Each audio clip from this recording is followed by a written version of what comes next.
as the show has evolved, we haven't really changed that way of thinking, it's just evolved with it. One thing that has changed is the recording of the voices.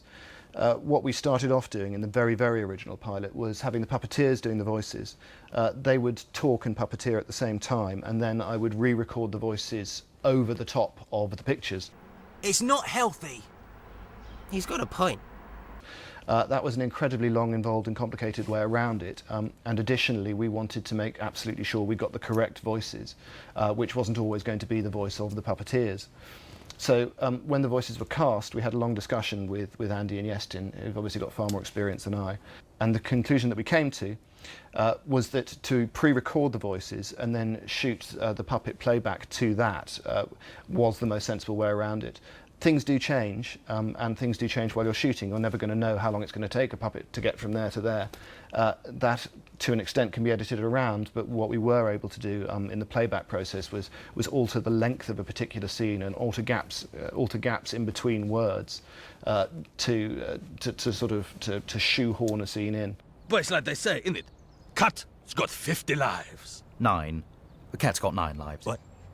When did this happen? Damn you, the hung parliament! When it came to casting the voices, our wonderful casting director, Nicky Bly, just got basically every single English comedian that exists at the moment and that would come in and see us, to come in and see us. And it was a very long and involved casting process. It's not that we weren't sure what we were after, but the characters were evolving the whole time, so it's sometimes quite difficult.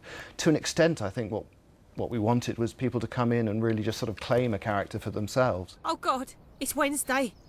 OMG, it's Wednesday! Ah, don't just stand there, you stupid bastard! Don't you know what Wednesday means? Not just like the simple suppers. One thing that we did discover was that the sort of people that worked really well were quite often sketch show performers. The reason for that is that they can just walk in and nail a character within a minute. You know who they are, what they're talking about. And especially with people like Katie Brand, obviously with Paul Kay, can just do anything, and Rufus Jones, who'd done Casey's show as well, Lisa Montgomery, who's done Titty Bang Bang. These were just all people that knew how to, within 20 seconds, grab your attention and tell you who the character is and what it is they're thinking. We'll fight for her.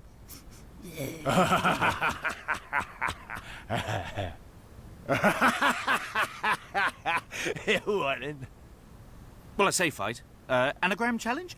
We'd each have 7 letters and... Piss off.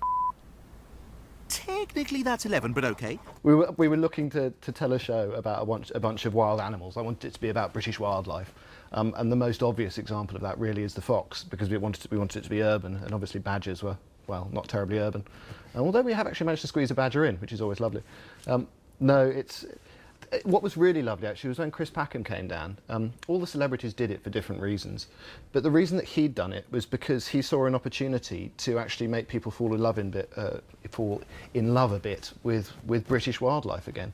And I think that it's a really nice opportunity to do that, and actually it's something that I feel a little bit proud of actually, is if people can watch this and actually think actually foxes aren't so really horrible and nasty, and actually get a little bit of affection for them, then so much the better.